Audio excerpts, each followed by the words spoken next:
자, 함께 보겠습니다. 자, 우리가 지난주에 어디까지 배웠냐면 예수님만이 우리의 구속자가 되신다. 예수님밖에 우리의 구속자가 되실 수 없다라는 내용에 대해서 함께 배웠습니다. 기억나죠? 자, 제20문은 하나님께서 죄인들을 내버려 두셨는가 물어보죠.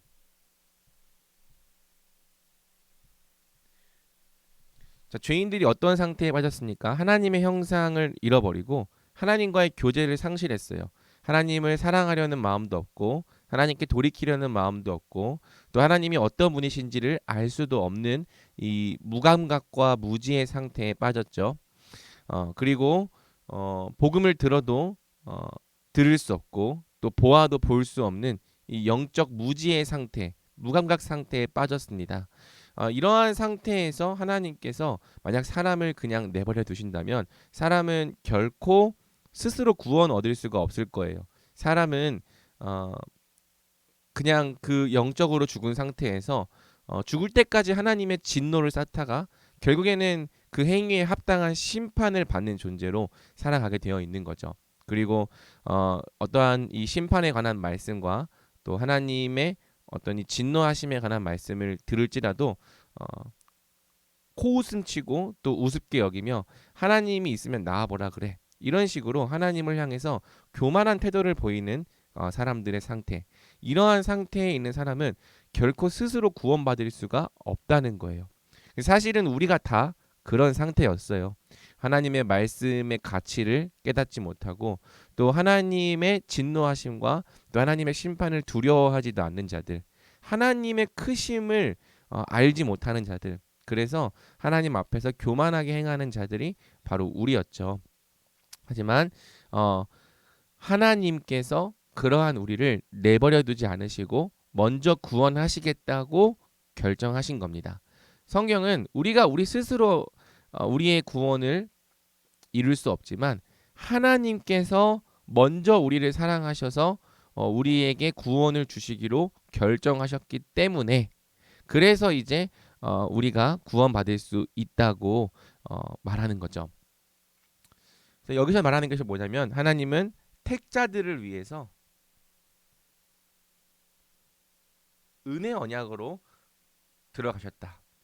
자, 제가 계속해서 은혜 언약에 대한 그림을 그리는 겁니다.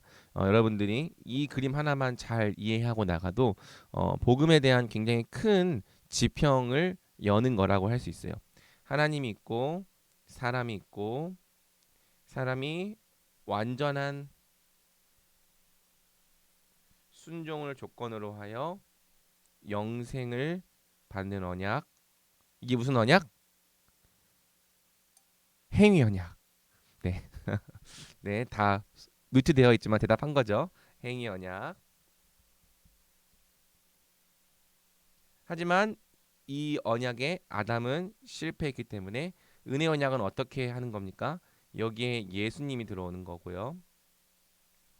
그리고 여기에 사람, 우리가 들어가는 겁니다. 예수님을 믿음으로 그리고 예수님께서 받으신 영생을 우리가 받는 것. 이것이 이제 은혜 언약이죠. 어,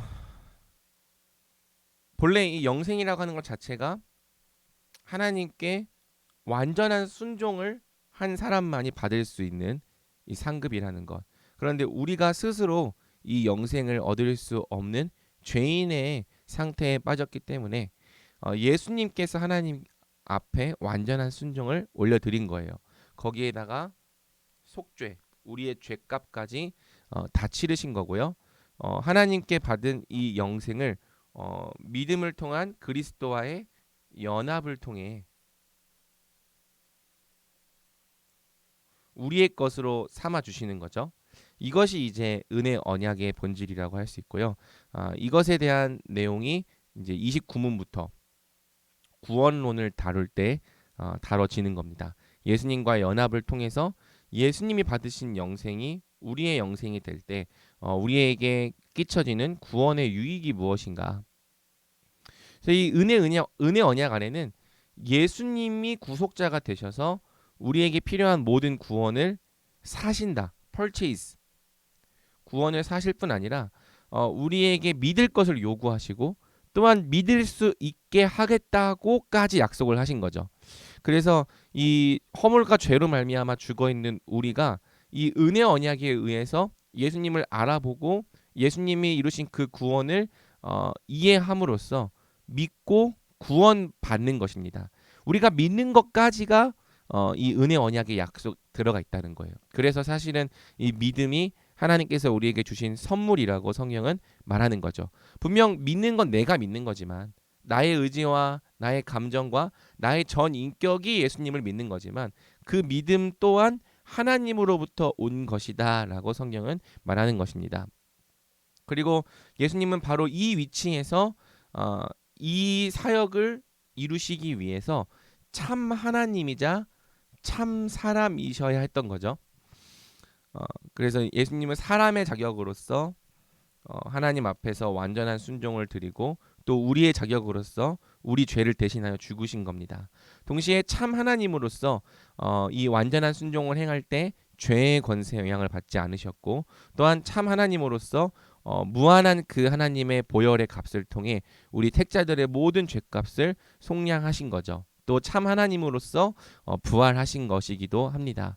그래서 이 세상에 많은 이 위인들이 있지만 뭐 소크라테스도 있고 공자도 있고 마호메트도 있고 여러 가지 유명한 위인들이 있지만 그 사람들이 우리의 구원자가 될 수 없는 이유는 그 사람들은 그저 사람이었을 뿐이기 때문이죠. 하지만 예수님은 우리를 위해 이 땅에 오신 구속자, 참 하나님과 참 사람이신 분으로서 오직 예수님만이 이러한 구원을 우리를 위해 획득하셔서 우리에게 주실 수 있는 구원자 또는 구속자가 되시는 겁니다. 그래서 우리가 지난주에 이제 이러한 내용까지 공부했는데요. 오늘은 예수님께서 그러면 어떻게 우리의 구원을 위해 일하시는가에 대한 내용을 그리스도의 삼중직이라는 내용으로 함께 배울 거예요. 자, 이 내용이 정말 너무나도 중요합니다. 소율이 문답에서 모든 문답이 다 중요하지만 진짜 꼭 이 마음속에 새겨야 될 문답들이 있는데요.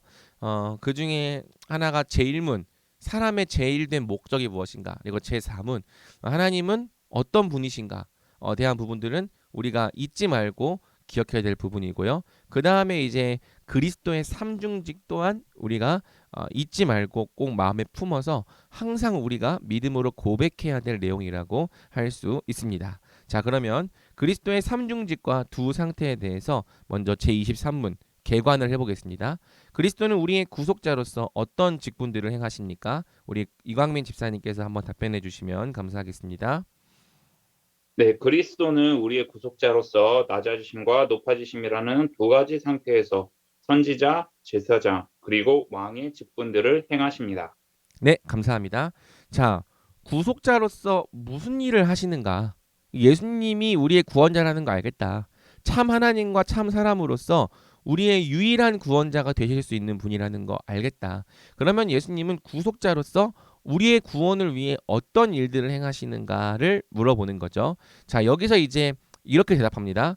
예수님은 우리의 구속자로서 낮아지심과 높아지심이라는 두 상태에서 선지자, 제사장, 왕의 직분을 이제 행하십니다. 자, 그래서 제가 이 수학을 배운 지 좀 오래돼서 잘 기억이 안 나는데 이제 행렬의 곱셈으로 이해해야 된다. 낮아지심이라는 상태의 선지자, 제사장, 왕 그리고 높아지심이라는 상태에서 선지자, 제사장, 왕 요렇게 이제 이해를 해야 된다는 거죠. 요게 이제 그 그림표로도 나와 있는데요. 요런 식으로 낮아지심이라는 상태에서 선지자, 제사장, 왕 그리고 높아지심이라는 상태에서 선지자, 제사장, 왕 요렇게 예수님의 구원을 이해해 나가도록 소율이 문답은 정리해내고 있는 겁니다. 그래서 이제 오늘은 우리가 24에서 26문 선지자, 제사장, 왕 요렇게 예수님의 구원하심을 배우는 거고요. 27에서 28문은 요렇게 배우는 겁니다. 낮아지심과 높아지심에서. 사도신경은 어떻게 이 예수님의 구원을 이해하는 고백이죠? 우리가 보면은 그 외아들 우리 주 예수 그리스도를 믿사오니 이는 성령으로 잉태하사 동정녀 마리아에게 나시고 본디오 빌라도에게 고난을 받으사 십자가에 못 박혀 죽으시고 장사한 지까지가 이제 낮아지심이고요. 그 다음에 사흘 만에 죽은 자 가운데서 다시 살아나시며 하늘에 오르사 전능하신 하나님 우편에 앉아 계시다가 저리로서 산자와 죽은 자를 심판하러 오시리라까지가 높아지심의 고백이에요. 그래서 우리가 이제 이 28문까지를 공부하고 나면은 사도신경의 이 가운데 예수님 파트의 의미를 이해할 수가 있어요. 사도신경은 예수님의 구원하심을 낮아지심과 높아지심의 상태에서 고백하고 이해하는 신앙 고백이구나. 이렇게 이해할 수 있는 거죠. 자, 그래서 요거를 좀 기억에 담으면 오늘 내용이 좀 더 확실하게 이해가 될 겁니다. 예수님은 우리의 구원을 어떻게 행하시는가? 선지자와 제사장과 왕으로서 낮아지심과 높아지심의 두 상태에서. 그래서 오늘은 세 개의 직분을 중심으로 예수님의 구원을 살펴보는 겁니다. 자, 먼저 예수님은 그리스도시다라는 이 정의부터 살펴보도록 하겠습니다. 자, 그리스도라는 말은 우리가 성경을 읽을 때 굉장히 많이 등장하는 표현이죠. 그리스도가 무엇이냐라고 했을 때 그 그리스도는 기름 부음 받은 자라는 뜻을 의미합니다. 그래서 우리가 그리스도라는 단어를 구약 성경에서는 발견할 수가 없고 주로 신약 성경에서만 발견하게 되는데요. 그러면 구약 성경에는 이 기름 부음 받은 자라는 말이 없었냐? 있습니다. 있는데 그것이 이제 기름 부음 받은 자라고 번역돼서 우리의 눈으로 보이지 않는 거죠. 한번 직접 보여주는 게 좋지 않을까 싶네요. 시편 2편을 보면은 세상의 군왕들이 나서며 관원들이 서로 꾀하여 여호와와 그의 누굴 대적한다? 기름 부음 받은 자를 대적한다라고 했을 때 이 기름 부음 받은 자가 누구다? 그리스도를 말한다는 거예요. 제 거는 이제 원어도 한번 볼 수 있는데요. 자, 그의 기름 부음 받은 자를 보면은 마시아라고 되어 있죠. 이 마시아가 우리가 알고 있는 메시아입니다. 메시아. 그래서 구약 성경에는 번역돼 있어요.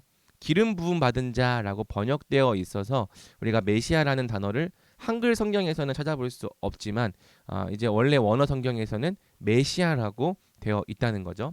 그래서 이 내용이 사도행전을 보면은 시편 2편이 똑같이 나오거든요.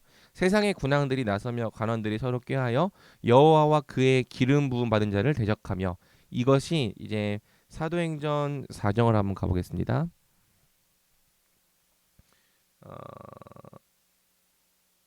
여기 보면은 세상 26절 세상의 군왕들이 나서며 관리들이 함께 모여 주와 그의 그리스도를 대적하도다 하신 이로소이다라고 말하면서 이게 이제 시편 2편의 인용인데 보면은 시편 2편 구약 성경에는 기름 부음 받은 자를 대적하며라고 되어 있고요. 요거죠, 요거. 아이고 몇 절이냐 얘기를 안 해줘가지고 여기 26절. 그래서 이제 세상의 군왕들이 나서며 관리들이 함께 모여 주와 그의 그리스도를 대적하도다. 신약 성경에는 그리스도라고 되어 있습니다. 두 개는 사실상 같은 거예요. 메시아. 더 정확한 발음으로는 마시아입니다. 마시아. 이것이 이제 히브리어고요. 예수님 당시에 이 헬라어는 이 그리스도. 요거는 이제 헬라어. 근데 둘 다 어떤 뜻이다? 기름 부음 받은 자를 의미한다.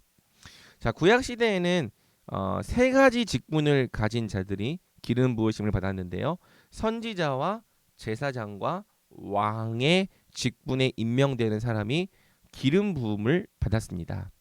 그래서 이 메시아라고 하는 자, 기름 부음 받은 자라는 이 표현은 이 세 가지 직분을 의미한다는 거죠. 그래서 그리스도의 삼중직인 거예요. 예수님이 기름 부음 받은 자로서 맡은 삼중직. 이 세 가지 직분은 장차 이 땅에 오실 메시아의 사역을 예표했다. 그러면서 예수님은 우리의 구속자로서 구약 성경이 예언한 메시아 직분을 맡으셨다는 거죠. 자, 예수 그리스도라고 하는 이 호칭은요.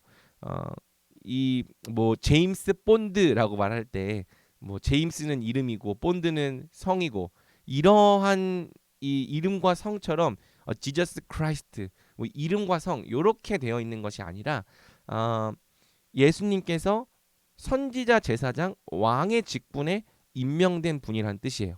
그러니까 이제 예수 그리스도라는 것이 예수님의 어떤 이름과 성을 말하는 것이 아니라는 거죠. 이것은 이제 여러분이 저를 부를 때 뭐라고 부르죠? 강호경, 강도사님 이렇게 부르잖아요. 뭐 님을 안 붙일 수도 있겠지만 그러면은 이렇게 썼을 때 이 강호경이 뭐죠? 저의 이름이고 강도사는 뭐죠? 저의 직분이죠. 마찬가지로 예수 그리스도라고 했을 때 예수는 자기 백성을 구원할 자라는 예수님의 이름이고요. 그 다음에 그리스도라고 하는 것은 예수님이 맡으신 직분을 의미한다는 거예요. 그 직분은 어떤 직분? 선지자와 제사장과 왕의 직분. 예수님이 우리의 구속자로서 행하신 일을 구체적으로 알기 위해서는 그분께서 선지자와 제사장과 왕으로서 어떤 사역을 하셨는지를 살펴보면 된다는 거죠. 그리고 이 예수님의 삼중직은 아까 앞에서 얘기한 것처럼 낮아지심과 높아지심의 두 상태에서 이해하는 겁니다. 자, 볼게요. 낮아지심의 상태는 그리스도께서 이미 이 땅에서 성취하신 구원과 관련이 있습니다.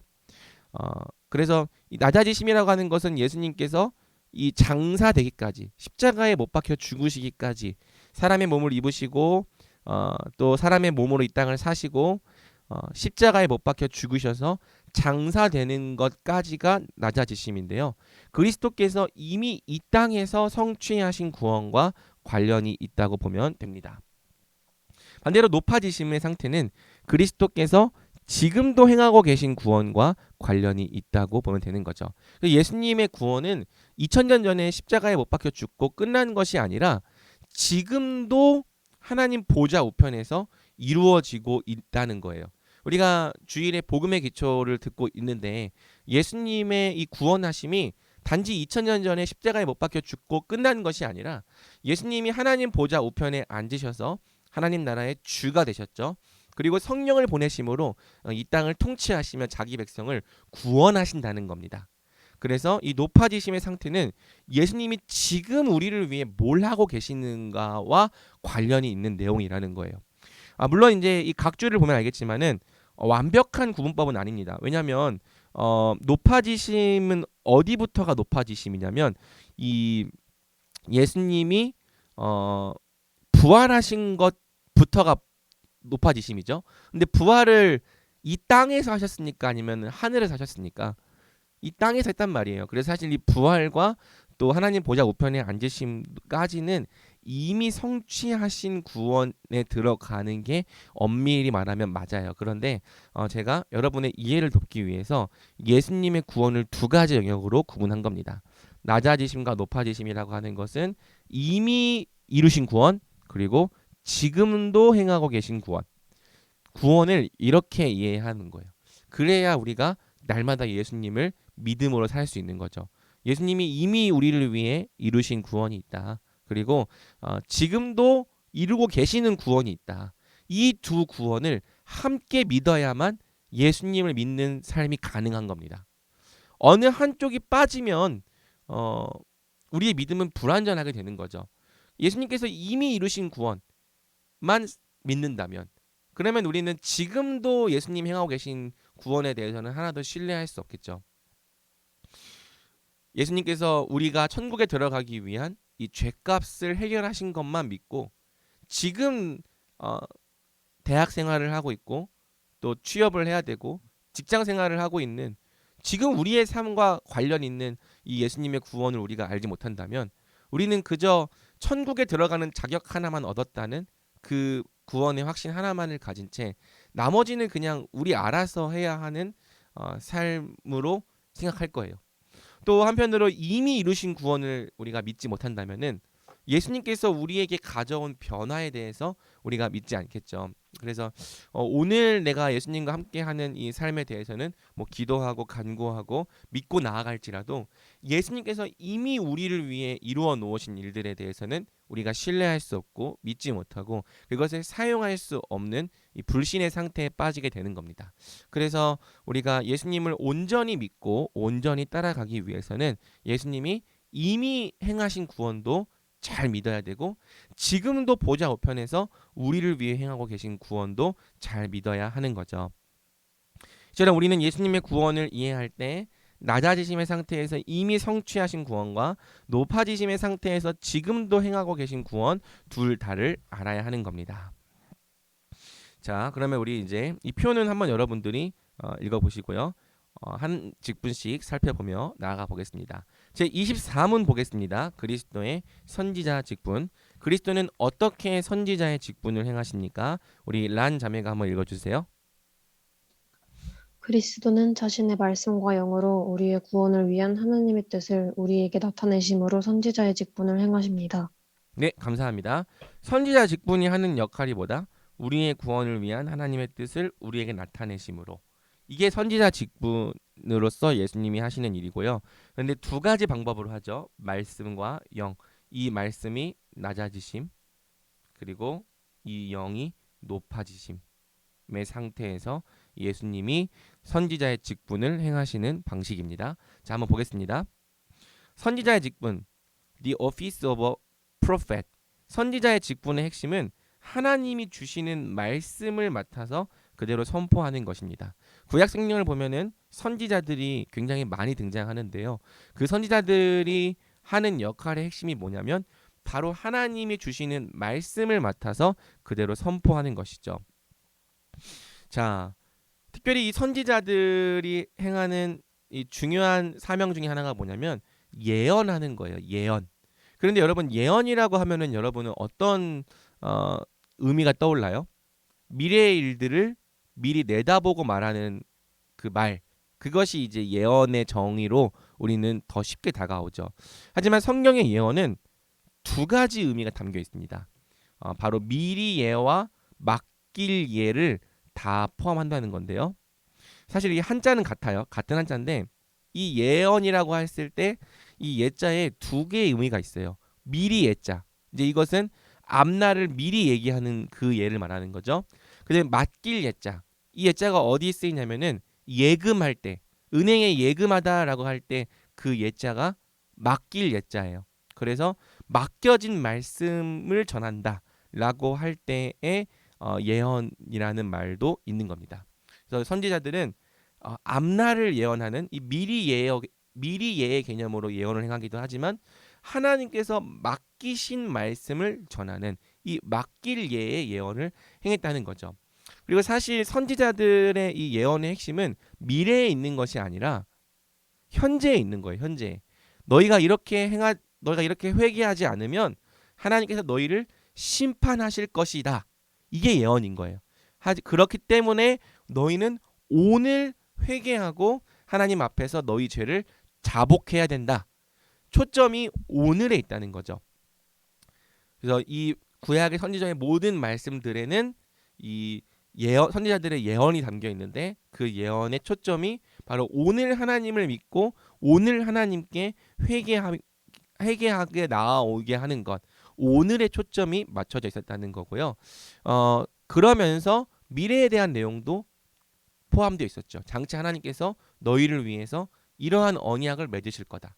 장차 하나님께서 너희를 위해 이러한 구원을 행하실 것이다 라는 이 새 언약에 대한 약속의 내용도 담겨 있었던 것입니다. 자기 뜻을 전하지 않고 하나님이 주시는 말씀을 전하는 것이 선지자의 본질이었는데요. 이 선지자가 전하는 이 말씀의 가장 주된 내용이 뭐냐면 바로 2번이죠. 우리의 구원을 위한 하나님의 뜻을 전한다는 거예요. 즉 선지자가 전하는 이 말씀의 핵심이 뭐냐면 우리가 구원받기 위한 하나님의 뜻을 전한다는 거죠. 그리스도는 선지자로서 자신의 뜻이 아닌 하나님의 뜻을 전하기 위해 이 땅에 오셨는데 그리스도께서 선지자로 전하신 것은 바로 우리의 구원을 위한 하나님의 뜻이라는 것입니다. 예수님께서 전하신 말씀 중에 우리가 날마다 암송하는 요한복음 3장 16절, 하나님께서 세상을 이처럼 사랑하사 독생자를 주셨으니 이는 그를 믿는 자마다 멸망하지 않고 영생을 얻게 하려 하심이라. 이게 하나님의 뜻이야 라는 걸 알려주는 거죠.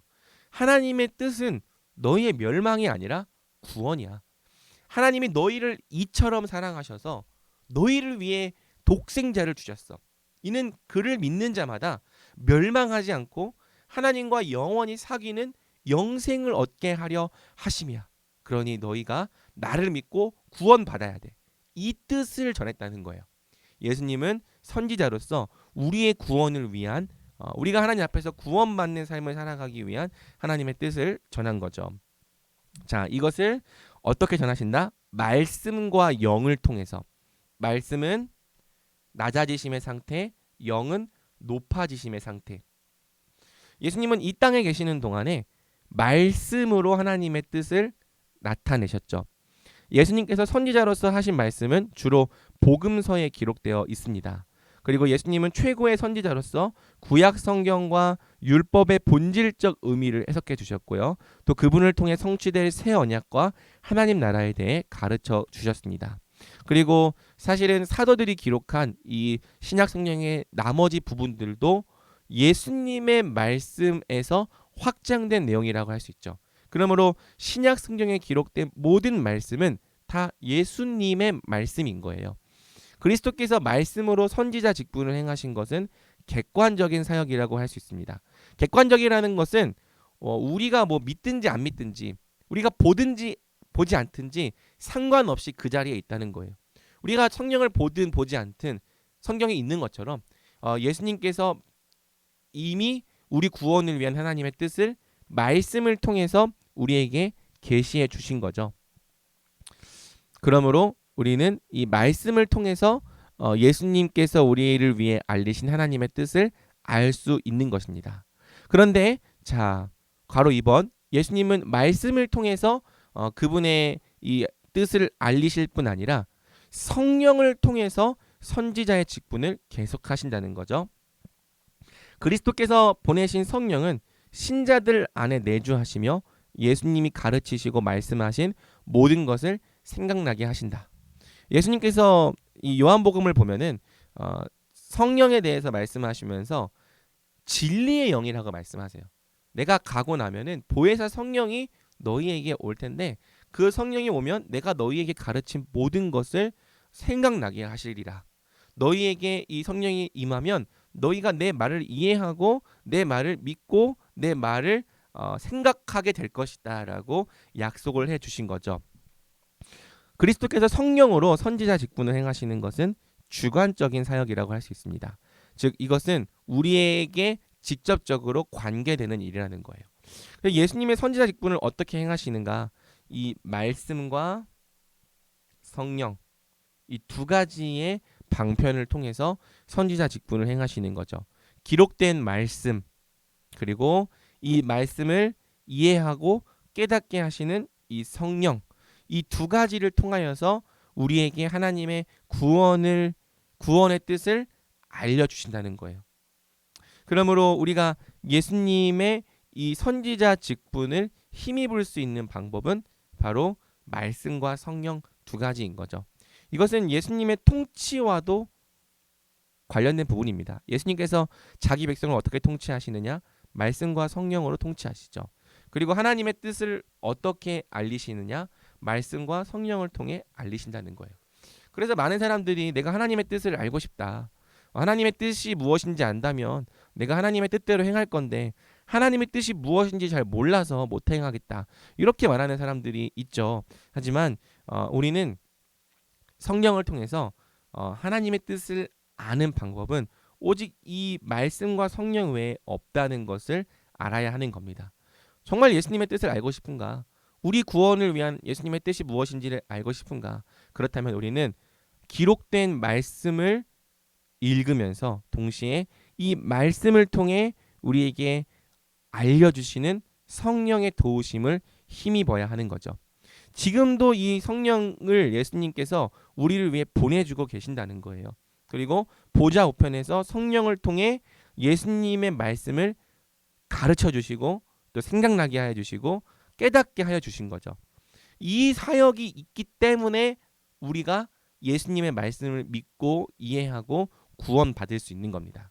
죽어있던 우리가 또 무지한 우리가 하나님 말씀을 들을 때 이해할 수 있고 또 그 말씀에 의해서 감화되고 또 그 앞에서 우리의 마음을 낮추며 믿음의 반응을 할 수 있는 그 모든 근거가 어딨냐면은 지금도 예수님께서 보좌 우편에서 우리를 성령으로 다스리시는 것과 성령을 통해 우리 구원을 위한 뜻을 알려주시는 것에 있다는 거죠.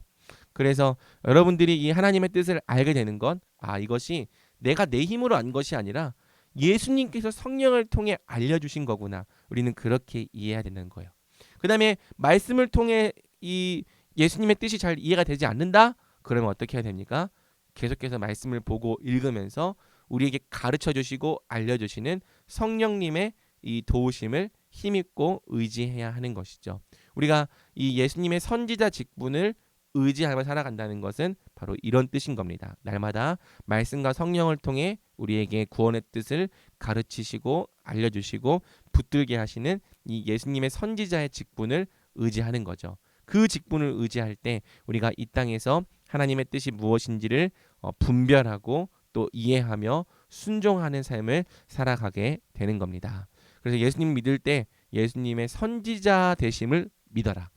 예수님께서 말씀과 성령으로 우리에게 그분의 구원을 위한 뜻을 알려주고 계심을 믿어라. 우리는 이렇게 정리해 볼 수 있을 것 같아요. 자, 그럼 우리 10시 40분까지 한 8분 정도네요. 잠깐 휴식한 다음에 그 다음에 나머지 두 개의 직분에 대해서 살펴보도록 하겠습니다. 네, 알겠습니다. 네, 잠깐 휴식합니다.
자, 이제 다 돌아오세요.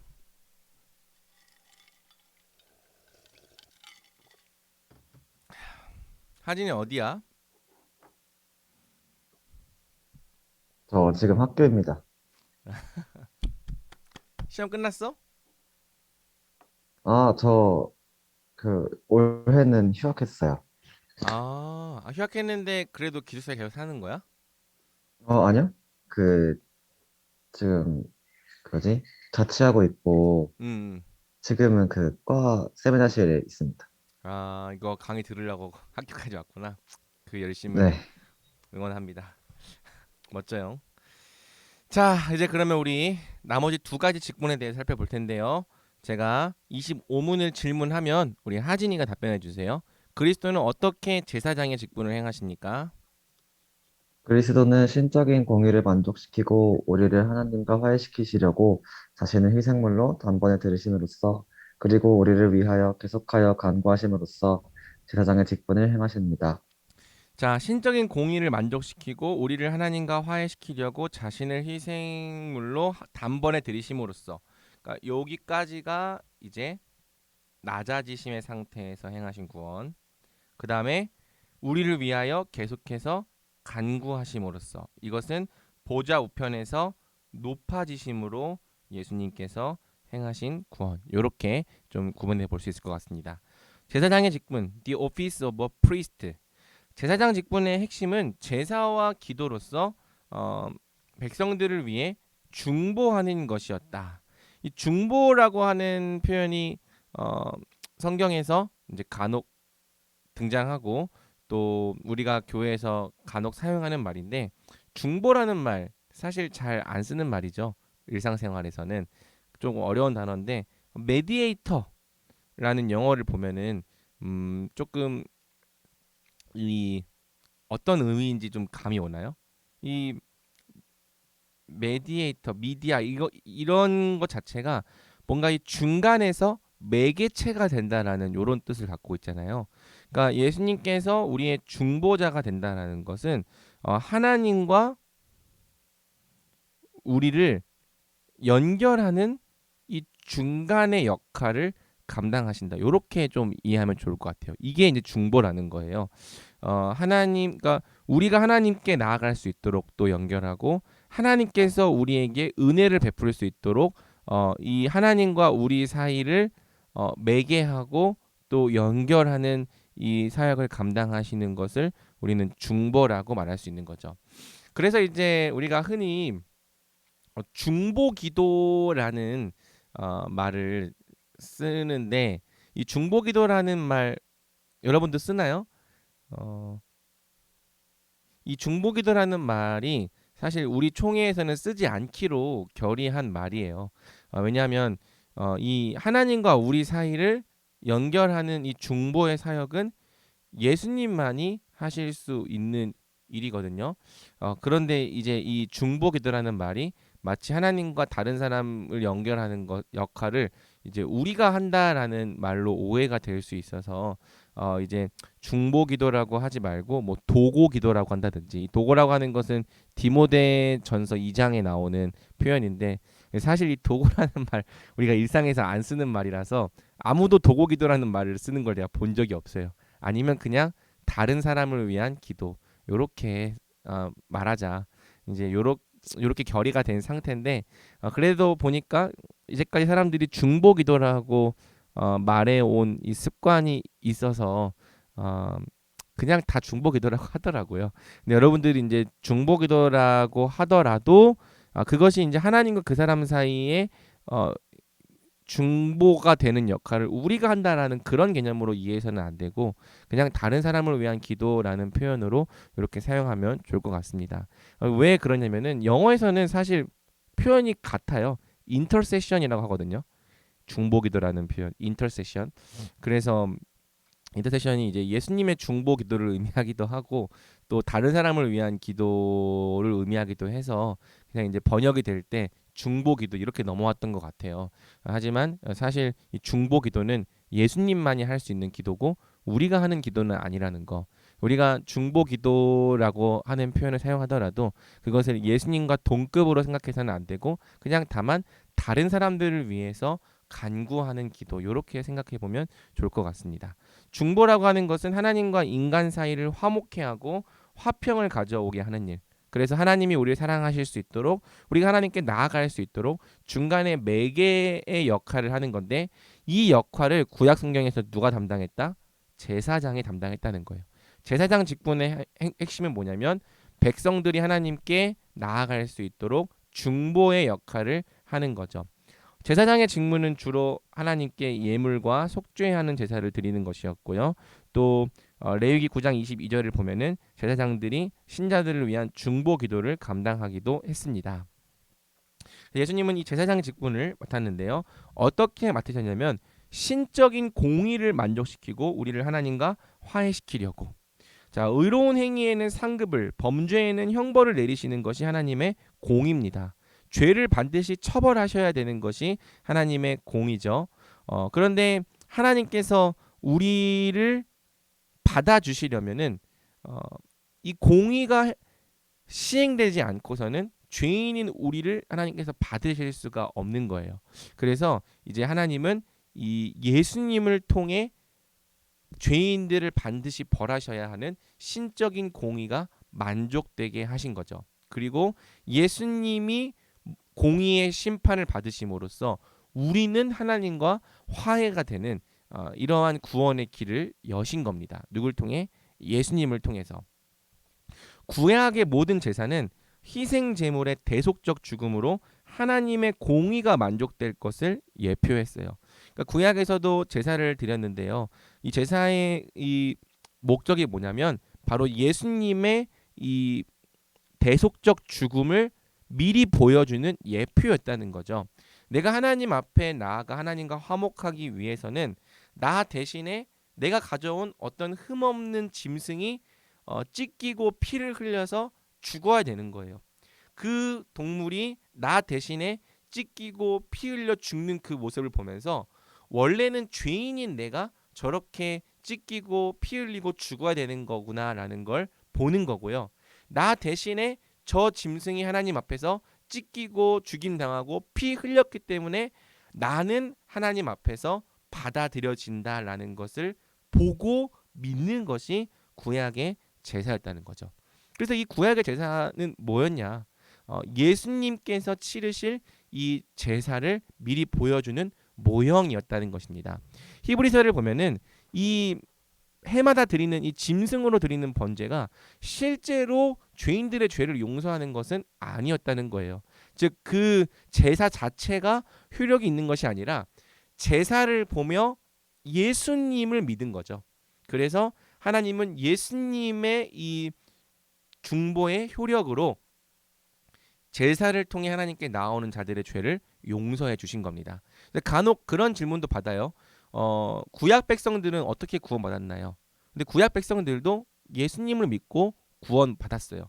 어떻게 예수님을 믿었습니까? 예수님이 아직 오지 않으셨는데 예수님이라고 하는 실체는 오지 않으셨지만 예수님의 모형들은 많았죠. 그래서 예수님의 모형들이 여러 가지가 있는데 그 중에 하나가 바로 이 제사였던 거예요.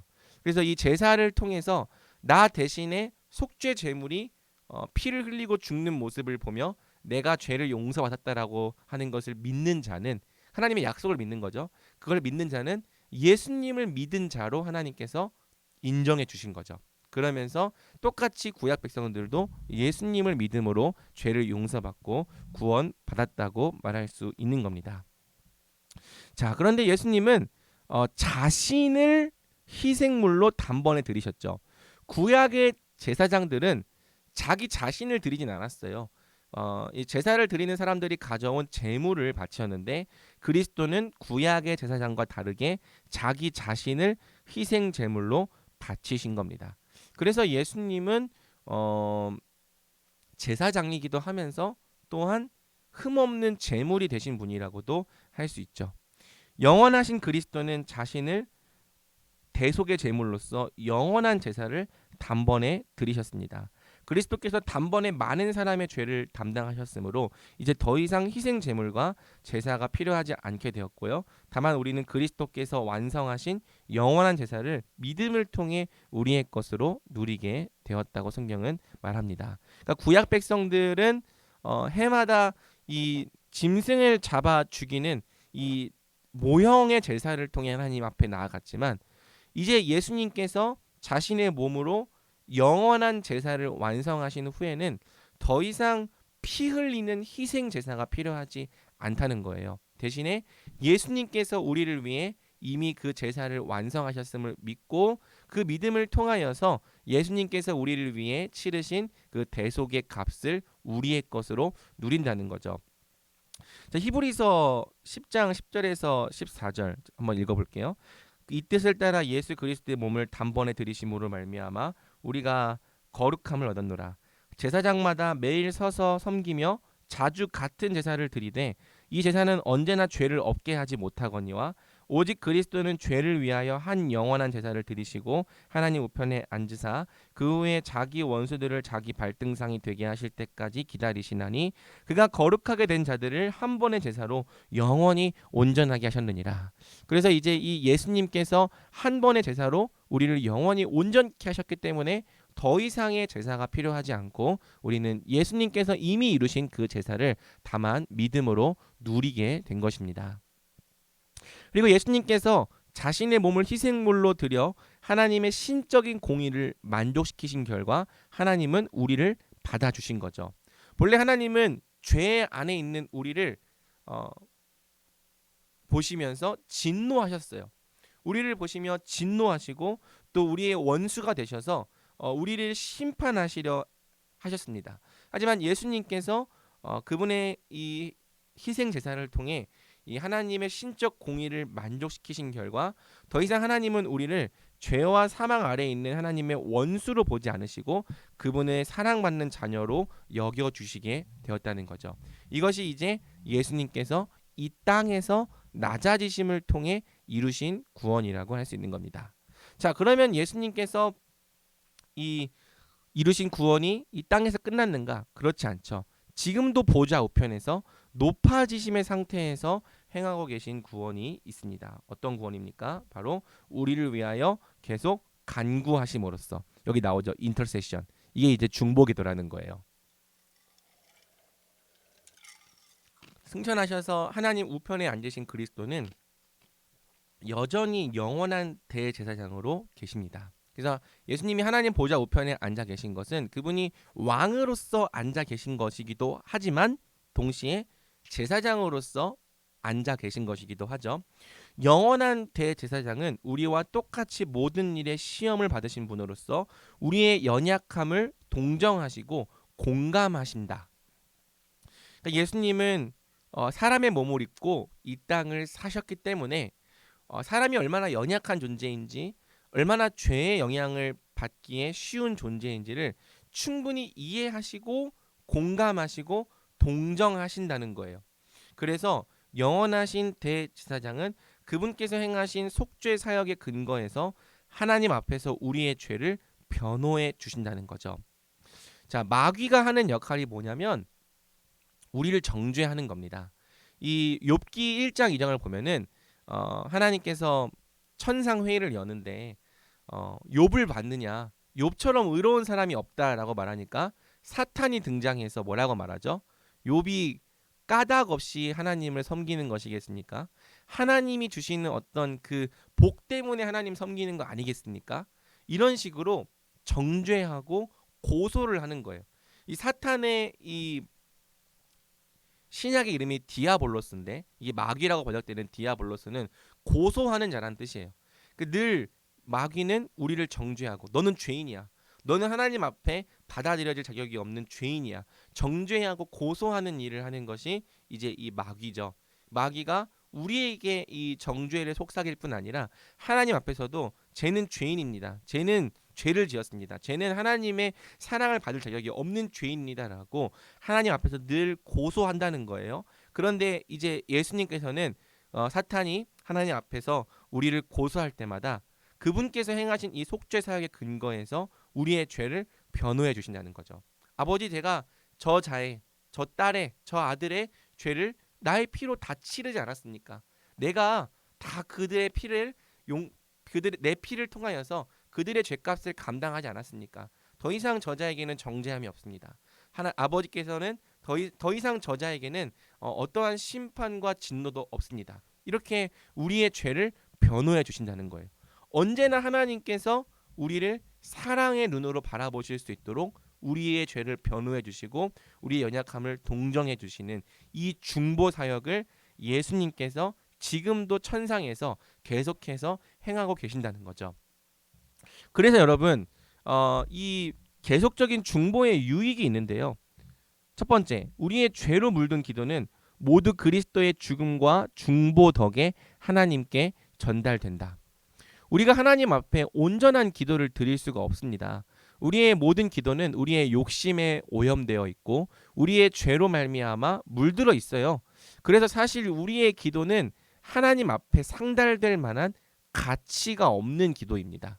우리가 기도해서 하나님께서 응답해 주시는 것을 너무 쉽게 생각하는데 하나님은 죄인의 기도를 결코 들어주시는 분이 아니에요. 그래서 우리는 하나님께 기도해도 하나님께 응답받을 자격이 사실은 하나도 없는 자들인 거죠. 그런데 성경은 예수님께서 우리를 위해 죽으셨고 지금도 우리를 위해 중보하고 계시기 때문에 우리의 죄로 물든 기도가 하나님께 전달되고 있다고 말하는 거예요. 자, 여기에 있어서 우리가 항상 기도를 마칠 때마다 뒤에 덧붙이는 말이 뭐죠? 예수님의 이름으로 기도합니다. 그쵸? In Jesus name. 기도한다면서 in Jesus name. 예수님의 이름으로 기도합니다. 이것이 이 말인 거예요. 나의 이 모든 기도가 다 예수님의 중보하심을 통해 예수님께 전달됨을 믿습니다라는 뜻인 거죠. 나의 기도는 하나님께 응답될 자격이 없지만 내 기도는 죄로 물들어 있고 내 기도는 우리의 욕심에 의해 오염되어 있어서 하나님께서 응답할 가치가 없는 그런 참 자격 없는 기도지만 나의 자격 때문이 아니라 예수님의 이름 때문에 내 기도가 하나님께 상달되고 있고 또 내 기도가 하나님께 전달되고 있습니다. 이것을 믿고 고백하는 것이 예수님의 이름으로 기도한다인 거죠. 그래서 여러분들이 예수님의 이름으로 기도한다라는 것을 그냥 습관적으로 덧붙이지 말고 그 말씀을 고백할 때마다 내 기도가 예수님의 중보하심 덕분에 오늘도 하나님 앞에 드려졌구나. 요거를 확신하라는 거예요. 그리고 예수님의 이름으로 내 기도가 하나님께 드려졌기 때문에 하나님이 반드시 응답하시겠구나라는 것을 우리가 확신할 수 있는 거죠. 물론 하나님께서 반드시 응답하신다는 것이 그 기도가 늘 예스의 응답이로 돌아온다는 것은 아니에요.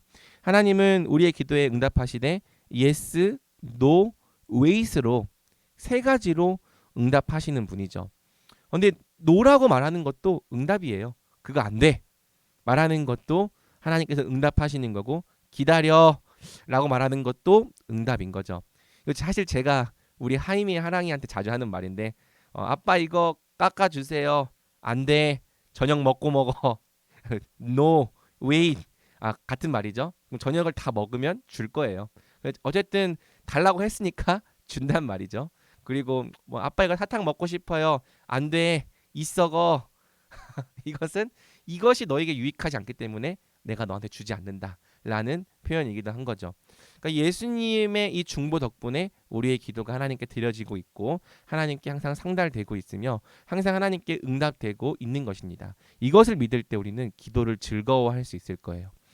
그래서 참 오늘날 우리 청년들 특히 기도하지 않고 기도에 아무런 기대가 없고 기도를 믿지 않는데 이 기도를 믿기 시작하는 순간 기도하는 순간이 즐거울 수 있고 또 기쁠 수 있고 굉장히 큰 확신의 시간이 될 수 있는 거죠.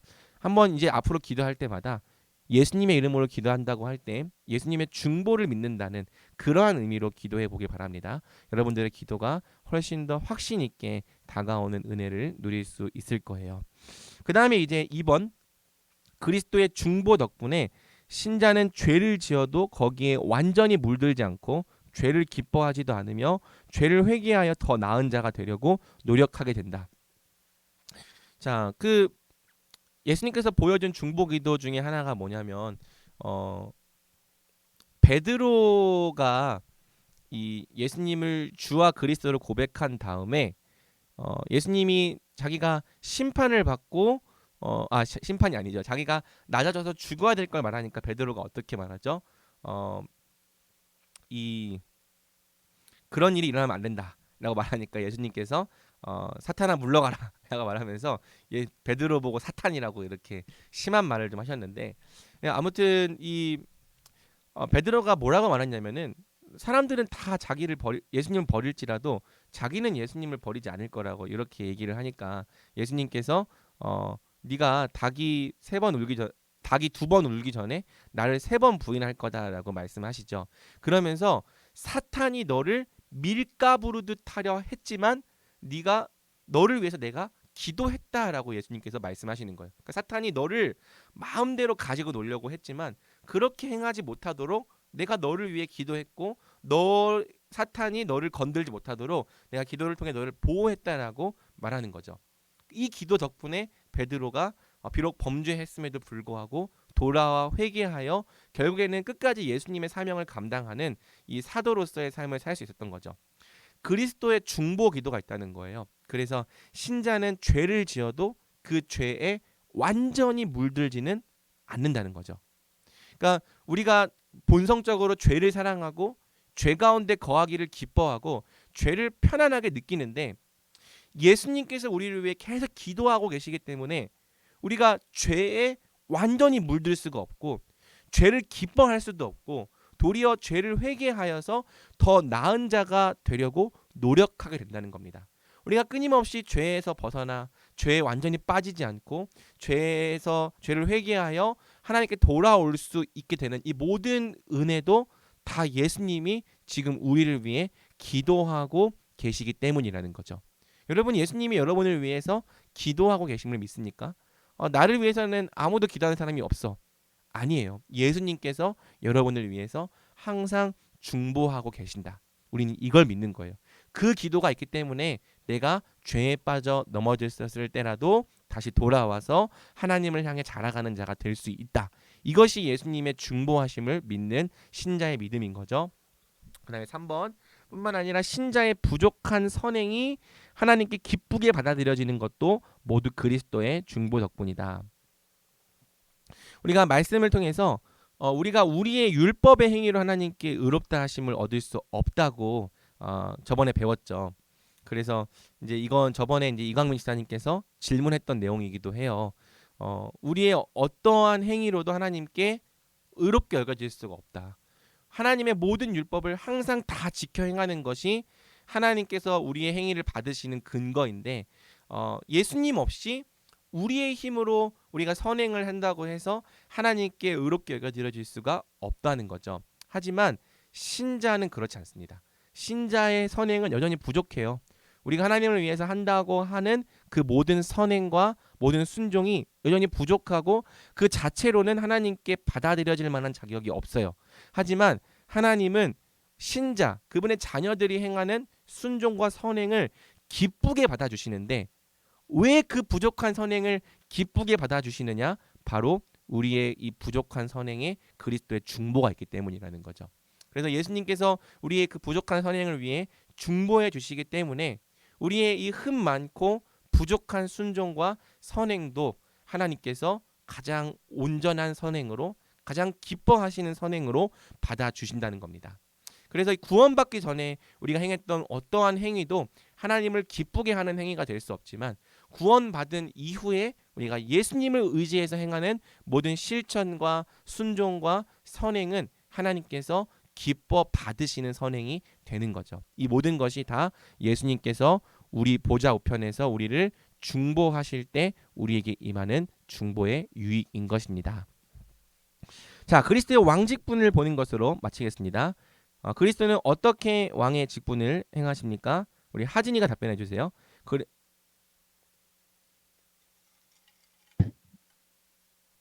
그리스도는 우리를 자신에게 복종하게 하심으로써 우리를 다스리시고 지키심으로써 그리고 자신과 우리의 모든 원수를 막아 정복하심으로써 왕의 직분을 행하십니다.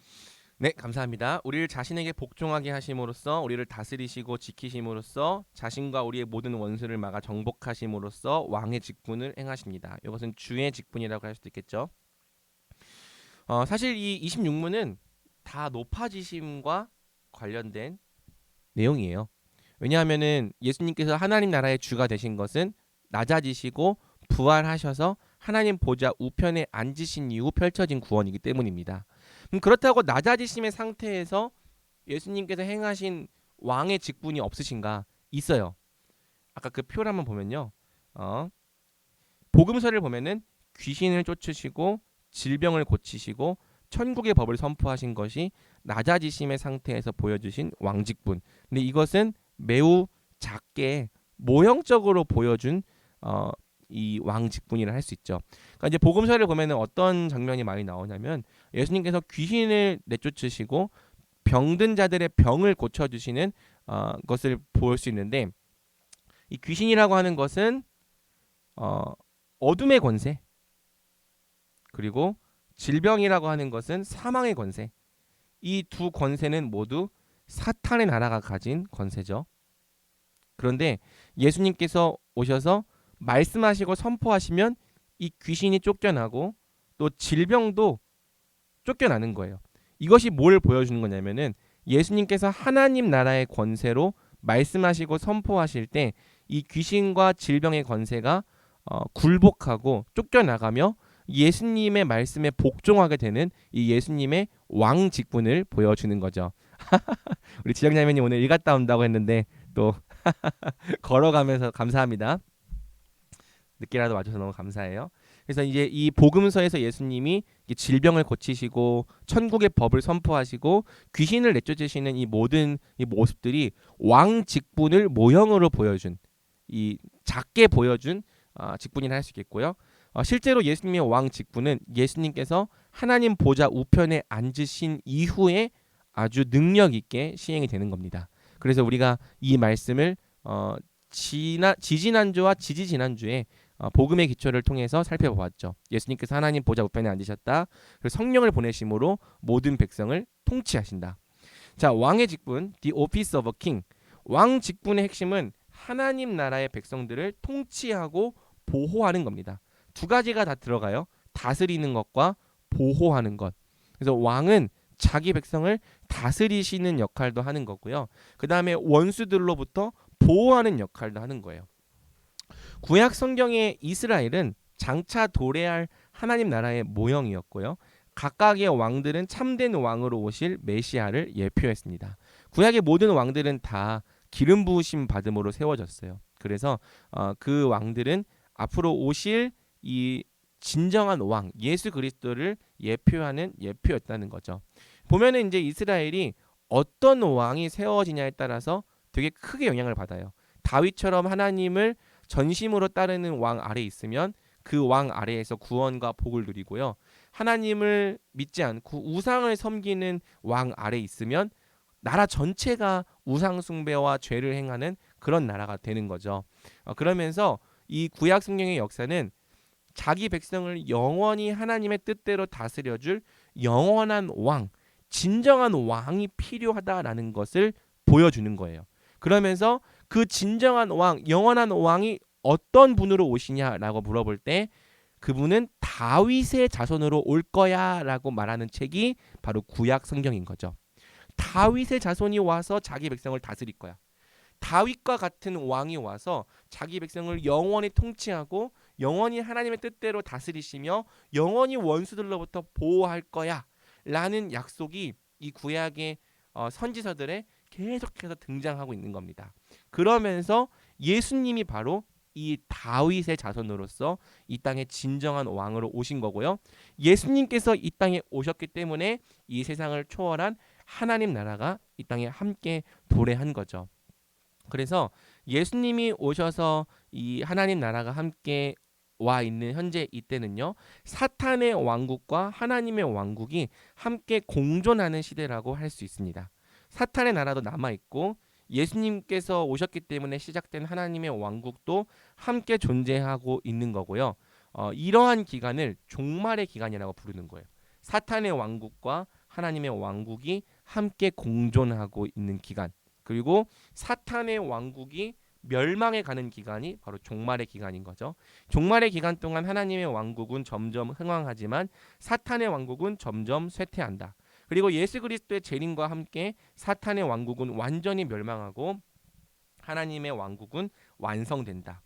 자, 그래서 예수님을 믿고 예수님의 백성이 된 오늘 우리가 바로 하나님의 나라의 백성이 된 자들이라고 성경은 말하는 겁니다. 자, 그러면 예수님은 어떻게 왕의 직분을 행하시는가? 먼저 우리를 자신에게 복종하게 하심으로써 구약 성경은 성령을 통해 하나님의 통치를 받는 백성들을 고대했어요. 구약 백성들을 보면은 정말 답답할 정도로 하나님의 말씀을 안 들어요. 하나님이 늘 순종해라, 회개해라, 하나님의 뜻을 따라오라라고 말하지만 이 이스라엘 백성들은 끝까지 우상을 섬기고 하나님을 대적하며 하나님의 율법 지키기를 거부하는 거죠. 전속성이 부패한 죄인들은 육체와 마음이 원하는 대로 살아가며 항상 죄를 지을 수밖에 없음을 이스라엘의 역사가 보여주는 겁니다. 하지만 성경은 예수님이 오셔서 성령을 통해 다스리는 때가 오면은 내 백성이 내 율법을 지켜 행하게 될 거라고 약속하신 거죠. 어떻게? 예수님께서 돌 같은 신자들의 마음에 새 영을 주셔서 살처럼 부드럽게 만드시겠다는 거예요. 그래서 새 영과 새 마음을 받은 신자들은 이제 하나님의 뜻대로 살 수 있는 백성이 된다는 거죠. 이게 구약의 약속이었고 오늘 우리는 그 약속을 성취받은 자들이라고 할 수 있는 겁니다. 우리의 부패한 전속성을 새롭게 하여서 하나님이 원하시는 방향대로 생각하고 복종하게 하는 것은 오직 그리스도만이 하실 수 있는 일이죠. 그래서 우리는 우리의 본성을 통해서는 결코 하나님의 뜻에 순종할 수 없지만 예수님께서 성령을 통해 말씀과 성령을 통해 우리를 다스려 주시기 때문에 우리가 죄에서 벗어나 하나님의 뜻을 행하는 거룩한 삶을 살 수 있게 되는 겁니다. 예수님께서 왕으로서 우리를 다스리신다고 하는 것은 우리가 하나님의 뜻을 행할 수 있는 백성이 되게 하신다는 뜻인 거죠. 어떻게 우리가 죄에서 벗어나 하나님의 뜻을 지키고 행하는 백성이 될 수 있는가? 바로 예수님께서 다스리시는 그 다스리심을 의지할 때 우리가 그렇게 살 수 있다는 거예요. 어떻게 다스리시는가? 아까 선지자의 직분과 똑같이 말씀과 성령을 통해 다스리십니다. 그래서 예수님의 통치를 받는 방법, 예수님께서 기록된 말씀으로 주신 그 말씀을 항상 읽고 묵상하며 또 이 말씀을 통해서 우리를 다스리시고 인도하시는 성령의 충만하심을 늘 간구하는 것. 이것을 통해서 우리가 우리를 다스리시는 예수님의 통치를 힘입을 수 있는 거죠. 뿐만 아니라 예수님은 우리를 그분의 가장 선한 계획 가운데 인도하시고요. 우리를 가장 완벽하게 지키시고 보호해 내십니다.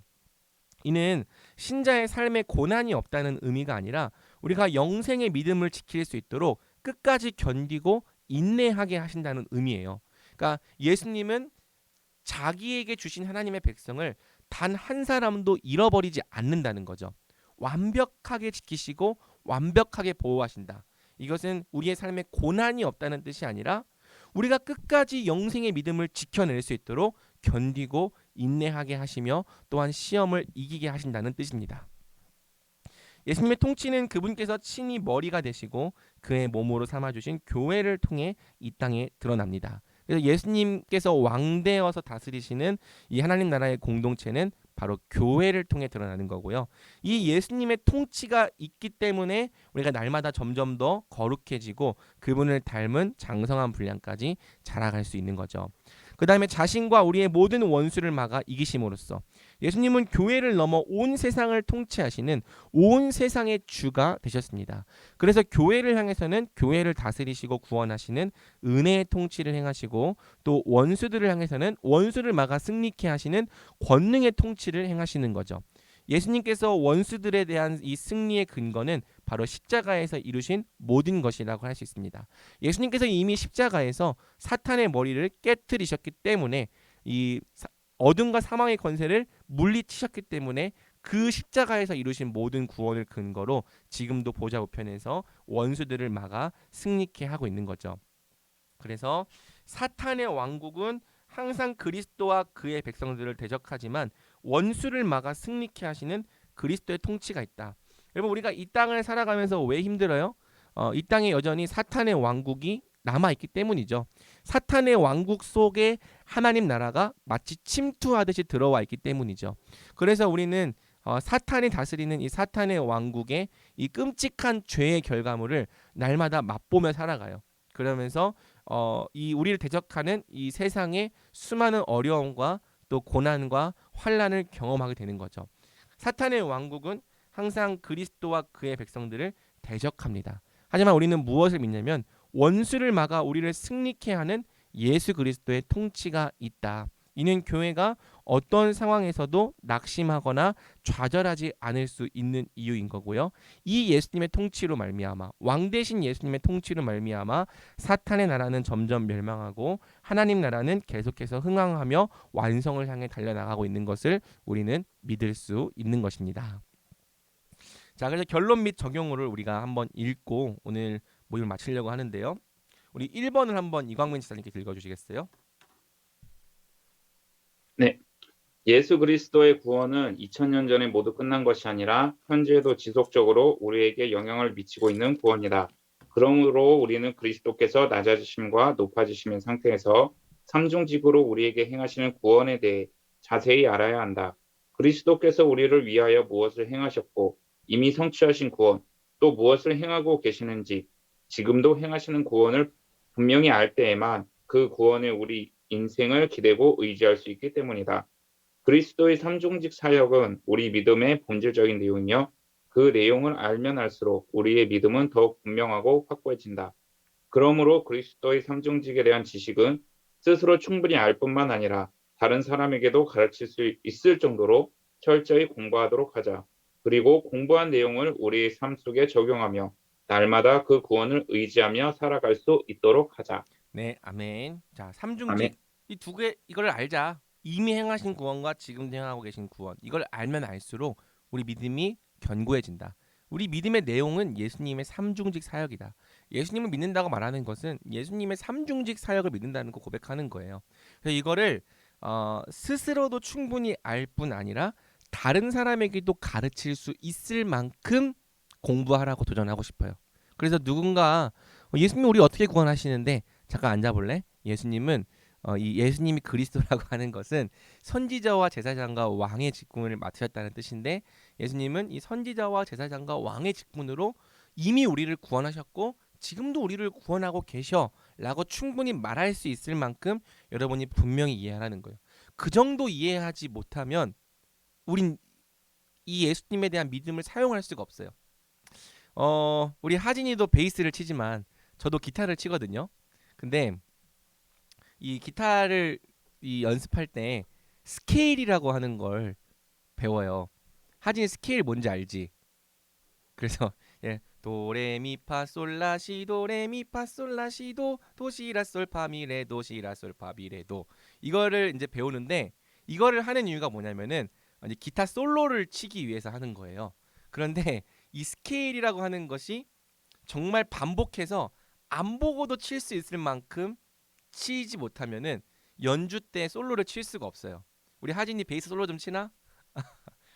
잘 칠 것 같긴 한데 내 말 공감하죠? 이거는 악기 해본 사람은 다 알아요. 진짜 피아노도 마찬가지예요. 안 보고 칠 수 있을 만큼 이 코드와 스케일을 연습하지 못하면은 연주할 때 이게 안 쳐져요. 마찬가지로 예수님을 믿고 고백한다라고 했을 때 예수님의 삼중직을 철저히 공부하고 안 보고도 기억할 수 있을 만큼 내 믿음의 본질적인 내용으로 삼지 않으면 정작 이 믿음에 대한 내용이 필요할 때 이게 사용이 안 돼요.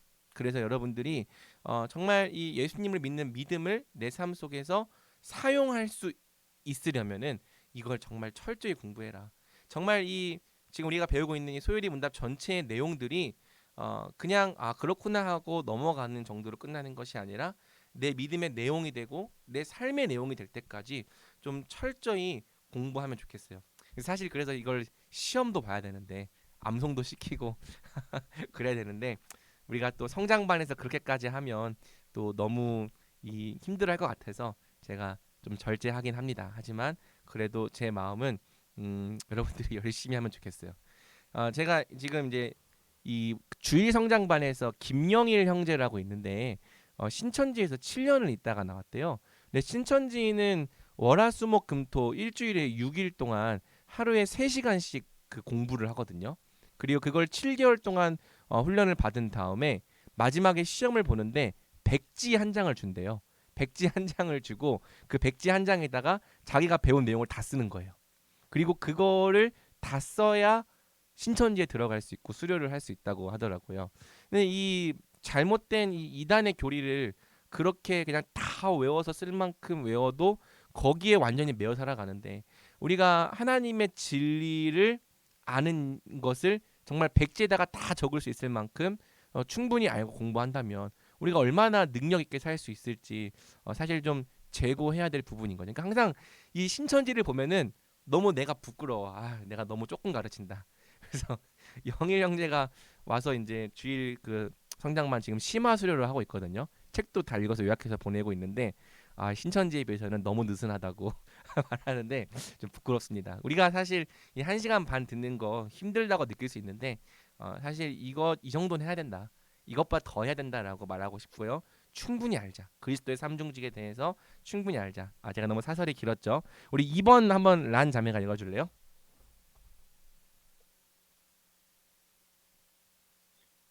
우리는 날마다 예수님의 선지자 직분을 믿고 의지하도록 하자. 우리에게 하나님의 말씀과 그 뜻을 깨닫게 하시는 분이 곧 예수 그리스도시다.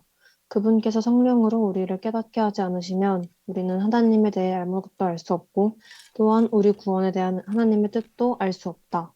또 우리는 날마다 예수님의 제사장 직분을 믿고 의지하도록 하자. 사탄이 우리를 죄인으로 정죄할 때마다 우리는 우리 죄에 대한 값이 이미 그리스도를 통해 모두 지불되었으며 그래서 하나님과 화평을 누리게 되었음을 믿는다. 또한 우리의 모든 기도가 우리 자신의 의 때문이 아니라 그리스도의 영원한 중보 때문에 늘 아버지께 상달되고 응답되고 있음을 믿는다. 오직 그리스도의 선지자 직분과 제사장 직분을 제대로 할 때 우리는 예수님께 지혜를 구하며 그분의 이름으로 기도하는 것의 유익을 깨닫게 된다. 네, 감사합니다. 선지자 직분을 의지할 때 예수님께 지혜를 구할 수 있고요. 제사장 직분을 의지할 때 그분의 이름으로 기도하는 것에 대한 이 확신을 얻을 수 있겠죠. 자, 두 가지를 기억해 주시고 마지막 3번은 우리 하진이가 읽어줄래요? 마지막으로 우리는 날마다 예수님의 왕 직분을 믿고 의지하도록 하자. 그분께서 우리에게 성령과 새 마음을 주심으로 우리를 순종하게 하신다. 또한 날마다 우리를 다스리심으로 그리스도를 닮은 거룩하고 장성한 분량까지 자라가게 하신다. 우리를 향한 하나님의 모든 뜻과 계획은 전부 그리스도의 통치와 보호를 통해 우리에게 이루어지고 성취된다. 그러므로 그리스도께서 우리의 왕이심을 날마다 고백하며 그분께서 우리를 마음껏 다스리도록 우리의 모든 것을 내어드리자. 또한 그분께서 매일 우리를 통해 그분의 삶을 사시도록 날마다 자기를 부인하며 우리 몸을 거룩한 산 제물로 드리자. 나라가 임하옵시며 뜻이 하늘에서 이루어진 것 같이 우리 삶 속에서도 항상 이루어지기를 기도하는 우리가 되자. 아멘. 자, 예수님을 믿는다는 것의 본질은 예수님을 주님, 왕으로 믿는다는 거예요. 그리고 가장 잘 믿는 것은 예수님께서 왕으로서 우리를 마음껏 다스리도록 우리를 내어 드리는 거죠. 그래서 이제 내가 살아가는 삶의 내가 주인인데 예수님께서 뭐 이거 조금 도와달라, 이게 신앙의 내용이 아니라, 본질이 아니라 정말 예수님께서 우리의 모든 걸 다스리시는 왕이십니다. 그러니 날마다 나를 통해 예수님이 살아 주시옵소서. 나는 예수님이 사는 통로가 되게 하여 주시옵소서. 그렇게 살 때 우리는 예수님을 나타내고 드러내는 하나님 나라가 된다고 말하는 거예요. 그래서 무엇이 예수님을 잘 믿는 것인가? 예수님이 왕이심을 날마다 고백하고 그분께서 우리를 마음껏 다스리시도록 우리의 모든 것을 내어드리는 거죠. 어떻게? 날마다 말씀을 읽고 묵상하고 또 성령의 충만함을 받음으로. 그래서 그분의 말씀과 성령이 나를 다스리도록 계속해서 내 자신을 우리 주님께 내어드리는 것, 이것이 예수님의 왕되심을 믿고 고백하며 살아가는 신자의 삶이라고 할 수 있습니다. 자, 그래서 오늘 강의는 여기까지 마치도록 하겠고요. 우리 한 조금만 소그룹 토의 조제를 잠깐 얘기해보고 마치도록 하겠습니다.